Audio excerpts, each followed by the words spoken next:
और आप रात भर कैसे पढ़ लेते हैं, हम लोग को थोड़ा बताइए तो। भाई देखो, एनसीईआरटी बहुत बहुत बहुत जरूरी है। So hello everyone, welcome to the another study blog. तो कैसे हैं आप लोग की तैयारी कैसे चल रही है, कमेंट बॉक्स में जरूर बताइएगा। क्योंकि अभी प्रीलिम्स का एग्जाम नजदीक आने वाली है और बहुत ही करीब आ चुकी है, तो तैयारी जोरों शोर से चल रही होगी।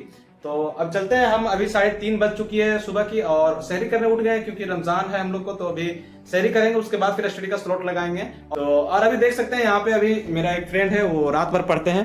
तो इसका नाम जो है वो है हमारा इम्तियाज भाई। और आप रात भर कैसे पढ़ लेते हैं, हम लोग को थोड़ा बताइए तो। कोई आइडिया? हम लोग को दिन में रात में नींद आ जाता है हम लोग को, आपको नहीं आता है नींद?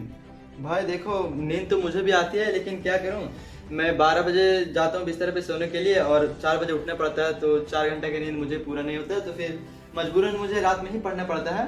तो मैं रात में पढ़ाई करता हूँ, उसके बाद सही करके आराम से 5 बजे 6 बजे जो भी होता है नमाज पढ़ के 6 बजे सो जाता हूँ। उसके बाद फिर मैं 1 से 1:30 बजे उठता हूँ। उसके बाद फिर टाइम बचता है बीच में 2.5 से 3 घंटा में पढ़ाई कर लेता हूँ। और अभी ये देख सकते हैं, अभी असाइनमेंट बना रहे हैं और एनसीईआरटी भी साथ साथ पढ़ते हैं क्योंकि अभी इसका फर्स्ट ईयर है ग्रेजुएशन का, तो इसका बहुत सारा टाइम है। तो अभी एनसीईआरटी पढ़ने में आपको कैसा लगता है, कैसा फील होता है? वो नॉलेज मिल रहा है, जरूरी है एनसीईआरटी या नहीं? भाई देखो, एनसीईआरटी बहुत बहुत बहुत जरूरी है। एनसीईआरटी जो होता है सो हमारा बेसिक होता है और एनसीईआरटी से बहुत सारा क्वेश्चन मेंस के लिए भी तैयारी होता है। एनसीईआरटी अगर आप पूरा पढ़ लोगे तो मेंस का भी तैयारी हो जाएगा और साथ ही साथ ये प्रीलिम्स का भी तैयारी हो जाएगा। एक हमारा जो बेस होता है ना, वो बहुत अच्छा बेस बन जाता है। हाँ। तो एनसीईआरटी बहुत जरूरी होता है पढ़ना। चलिए, बहुत ही अच्छी बात बोली आपने। हमारे जो सब्सक्राइबर लोग हैं उसको भी बहुत कुछ सीख मिली होगी कि मतलब एनसीईआरटी कितने जरूरी हो जाती है पढ़ना।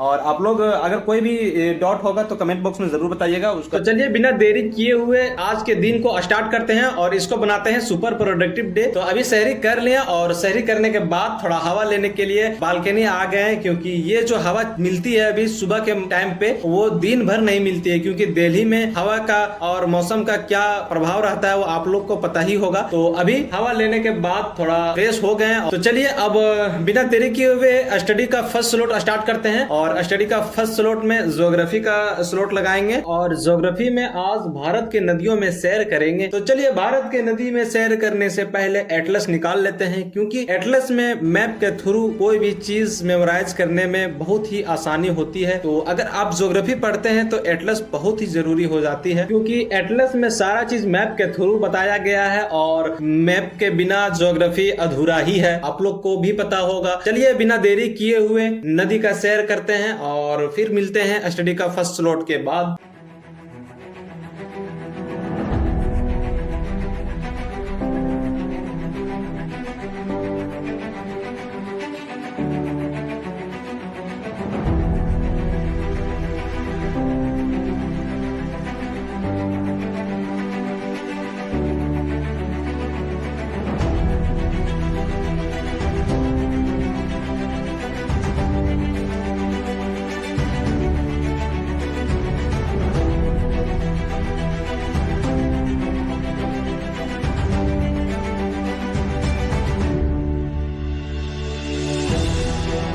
तो फाइनली गाइस, स्टडी का फर्स्ट स्लॉट कंप्लीट होने ही वाली है और अब चलते हैं। थोड़ा बिस्तर वगैरह भी धोना है तो वगैरह थोड़ा घोल लेते हैं। तो यहाँ पे सबसे पहले पानी ले लेते हैं, उसके बाद फिर पानी में सर्फ डाल लेते हैं, उसके बाद यहाँ पे ब्लैंकेट का कवर और बेडशीट डाल लेते हैं और इसको 40 से 50 मिनट सर्फ में रहने देते हैं, अच्छा से साफ होगा। और ये सब स्टूडेंट लाइफ में हम लोग को करना पड़ जाता है, देख सकते घर में तो ये सब करते नहीं है। तो चलिए 40 से 50 मिनट रेस्ट करते हैं। और फाइनली आज का सबसे बड़ा काम हो गया। आप लोग सोच रहे होंगे कौन सा बड़ा काम कर दिया, तो स्टूडेंट लाइफ में ये सब काम बड़ा ही होता है, यानी बेडशीट धोना, रूम धोना, जो भी है ये सब काम हम लोग के लिए बड़ा ही होता है, क्योंकि ये सब काम कभी घर में किए नहीं है और बाहर आने के बाद करना पड़ता है, तो थोड़ा सी दिक्कत आ जाती है। और अब चलते हैं स्टडी का सेकंड स्लॉट की तरफ मुड़ते हैं, क्योंकि काफी टाइम हो चुकी है। स्टडी का सेकंड स्लॉट में हम PYQ सीरीज और प्रैक्टिस सीरीज लगाने वाले हैं, क्योंकि अगर कोई भी काम आप कीजिएगा तो उस काम के लिए प्रैक्टिस बहुत ही जरूरी हो जाती है। अगर आप एक बार कोई भी चीज पढ़ लेते हैं या कोई भी फील्ड में उसको एक बार पढ़ने या एक बार देखने के बाद अगर प्रैक्टिस नहीं कीजिएगा तो वो काम आपसे नहीं होगा। तो फिर उसके लिए प्रैक्टिस करना बहुत ही जरूरी हो जाती है। तो चलिए प्रैक्टिस करते हैं।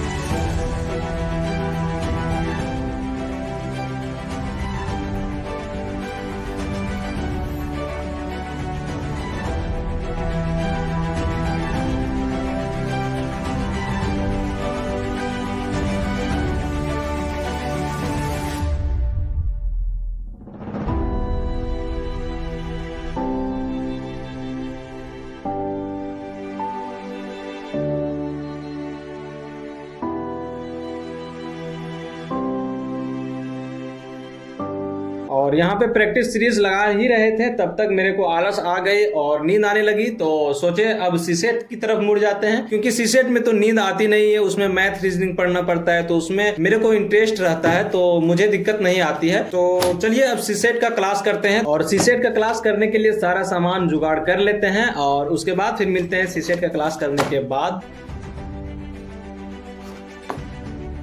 सो फाइनली गाइज आज के लिए इतना ही, मिलते हैं अगले ब्लॉग में। Bye bye.